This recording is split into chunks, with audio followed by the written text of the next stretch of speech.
Today I will use coloring stencils to color an embossed panel and then use alcohol markers to add shading to the flowers. Stay tuned.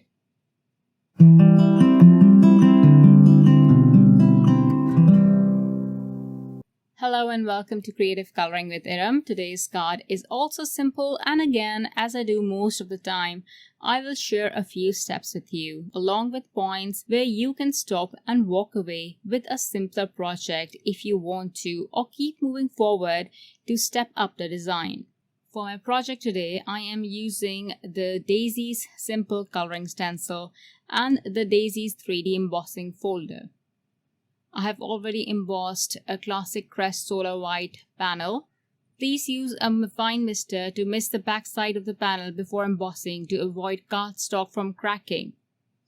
Now I will show you the insert for the stencil, which clearly shows that this is a one-layer stencil. You can choose to use one mid-tone and one dark color to color the front petals and those that are at the back, respectively. I will use Ruby Red Crisp Dye Ink for the flowers, and I will quickly cover the petals. You will see that I will be heavy-handed closer to the flower center. To add more depth and show the shadow, like on overlapping petals or flowers, I will add Grapevine Crisp Dye Ink. I won't show you the entire process as this is very basic inking. If you want, you can keep the tips of the petals a little lighter. I did this for the topmost petals on some of the flowers. For the leaves and stems, I will start by applying Forest Glades Crisp Dye Ink, and for depth, I will add Evergreen Crisp Dye Ink. Again, I will quickly show you how this is done. This is very easy. Next, for the flower centers, I will use only the Sunray Crisp Dye Ink, and I will apply this heavy-handedly on the lower edge or the portion of the flower center. The reason I'm using one ink here is because I am going to be adding dots to the flower center, so I don't need to add two inks here. Now I have this panel ready. You can stop here, pop a sentiment, and you are good. But if you want to step it up, let's move along. To step up this stenciled and embossed panel, I will add shading with alcohol markers. It's a great thing that Altenew colors over the entire media lot somewhat match, so I will use one dark and one mid-tone alcohol marker that matches the inks on my panel. You can use only one marker shade that you won't have to blend or that won't stand out too much. I will use Grapevine for the flowers and add this near the flower center. I will start by adding this to the petals that are at the back side. Doing this adds depth right away. I'm not sure you can see the difference in the video, but in person I could see the change immediately. The petals, the topmost one, looked popped up right away. I will also add Ruby Red Artist Alcohol marker here just to blend the Grapevine marker out.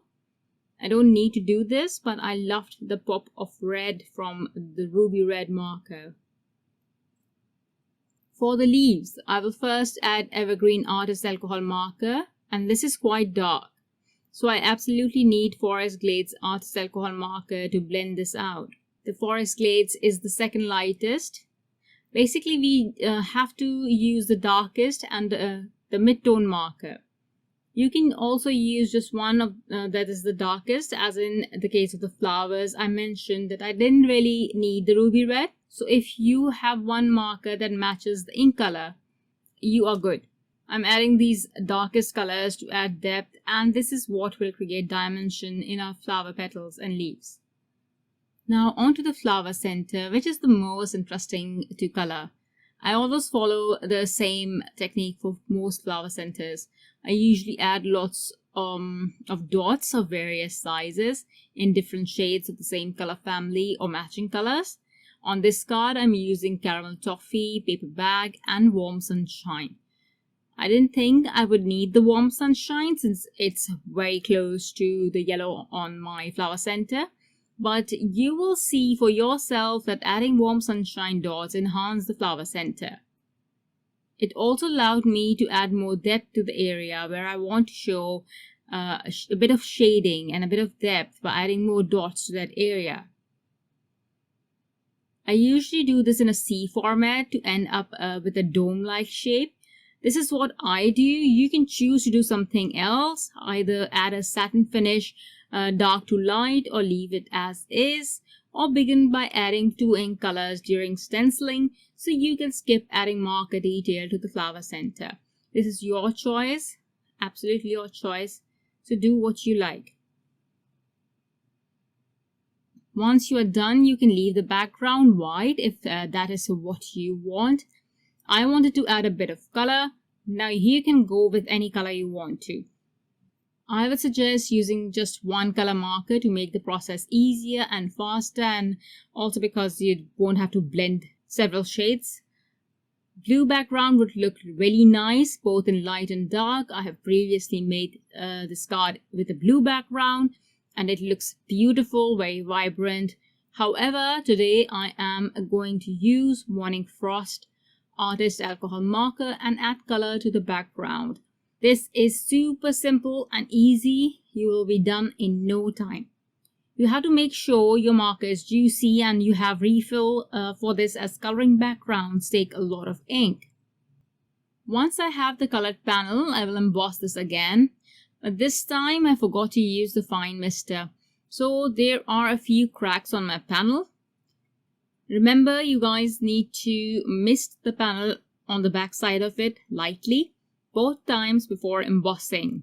This is very important, this is essential, so that you don't have cracks on the cardstock.